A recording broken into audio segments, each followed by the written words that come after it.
Hello darlings, the reality by ഷാരികയുടെ reality റിയാക്ഷൻസിലേക്ക് ഏവർക്കും സ്വാഗതം. ഇന്ന് ഞാൻ വളരെ സന്തോഷത്തോടെയാണ് ഇതിൽ ചെയ്യുന്നത്.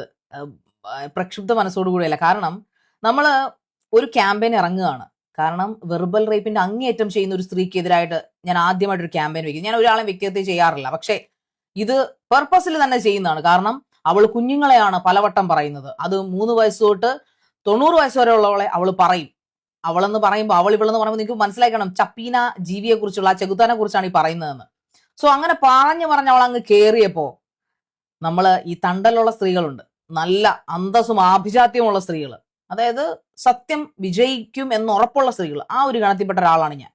എനിക്ക് എന്റെ പാസ്റ്റിനെ കുറിച്ച് ഓർത്ത് പേടിയില്ല. കാരണം എന്റെ പാസ്റ്റിൽ എന്റെ മനസാക്ഷിക്ക് നിരക്കാത്തതൊന്നും തന്നെ ഞാൻ ചെയ്തിട്ടില്ല. ഞാൻ ഇന്നും വെല്ലുവിളിക്കുന്നു. എന്റെ അഡ്രസ്സ് പറഞ്ഞാൽ അവളെ വെല്ലുവിളിച്ചിരിക്കുന്നത്.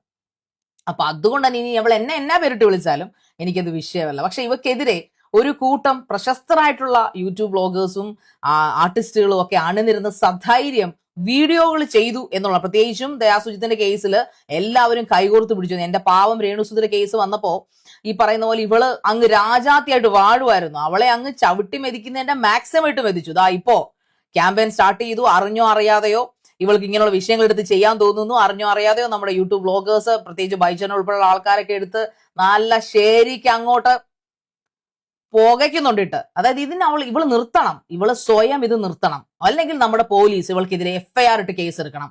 ഒരാളെയും എന്തിന്റെ പേരിലായിക്കോട്ടെ. അപ്പം ദയാസുജിത്തിന്റെ വസ്ത്രധാരണം ഇവൾക്ക് ഇഷ്ടപ്പെടെങ്കിൽ വിമർശിക്കാം, പക്ഷേ അധിക്ഷേപം, ട്രോമയിലേക്ക് തള്ളുന്ന തരത്തിലുള്ള ടോർച്ചറിങ്, അതായത് വെർബൽ റേപ്പ്, അതാണ് ഇവള് ചെയ്യുന്നത്. ഇവള് ചെയ്യുന്നതിന് നമുക്ക് ക്രിറ്റിസിസം എന്നോ റിയാക്ഷൻ എന്നോ പറയാൻ പറ്റത്തില്ല. വെർബൽ റേപ്പ് വീഡിയോസ് ആണ് ഇവള് ചെയ്യുന്നത്. അത് അവസാനിപ്പിച്ചേ പറ്റൂ ഷഫീന. നീ അവസാനിപ്പിച്ചേ പറ്റൂ. ഇല്ലെങ്കിൽ സർക്കാർ ഇടപെടും. സർക്കാരിനെ ഇടപെടത്തും ഞങ്ങൾ. സർക്കാർ ഇടപെടണം, അതോടൊപ്പം കേന്ദ്രീയ മന്ത്രാലയം ഇടപെടും.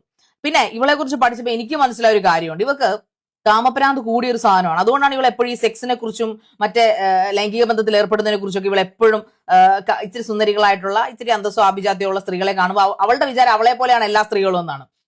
അവക്കിങ്ങനെ മുട്ടി നിന്നിട്ട് ആരും ചെല്ലാനില്ല. ഇവളുടെ കാമപൂർത്തീകരണത്തിന് പുരുഷന്മാരോ സ്ത്രീകളോ ആരെങ്കിലും ചെല്ലണ്ടേ? പേപ്പട്ടി പോലും ചെല്ലാത്തതുകൊണ്ട് ഇവൾക്ക് അത് മുട്ടി നിൽക്കുകയാണ്. അപ്പോ ഇവള് രേണുവിനെ പറഞ്ഞു, രേണുവിന്റെ രോഗം വെച്ച് രേണു പിച്ച തണ്ടാൻ ഇറങ്ങിയിരിക്കുകയാണ്. അല്ലെങ്കിൽ രേണുവിന്റെ രോഗം വെച്ച് അവള് കാശ് പിരിക്കാനൊക്കെ. ഇപ്പം ഇവളുടെ ഈ രോഗം ഉണ്ടല്ലോ, ഈ കാമപ്രാന്ത്, മുതു കാമപ്രാന്ത്, അതിന് ഞങ്ങൾ കുറച്ച് യൂട്യൂബേഴ്സും കുറച്ച് പെൺകുട്ടികളും ഒക്കെ ചേർന്ന് ഒരു തീരുമാനം എടുത്തു. വേറൊന്നുമല്ല, ഇവൾക്ക് കുറച്ച് സെക്സ് ടോയ്സ് അങ്ങോട്ട് മേടിച്ചയച്ചു തന്നാൽ മറ്റ് സുന്ദരികളും സുമുഖികളും സ്മാർട്ടുമായിട്ടുള്ള പെൺകുട്ടികളുടെയും സ്ത്രീകളുടെയും കുട്ടികളുടെയും നെഞ്ചത്തോട് കയറുന്ന ഇവളങ്ങ് നിർത്തുമല്ലോ. അപ്പൊ അതിന്റെ ആ സൂക്കയുടെ കുറച്ച് സെക്സ് ടോയ്സ് മേടിച്ചു തന്നാൽ അങ്ങ് മാറുമെങ്കിൽ ഞങ്ങൾ പിരിവിട്ട് മേടിച്ചു തരാം. ജനങ്ങളെ, നിങ്ങളുടെ അഭിപ്രായം പോരട്ടെ.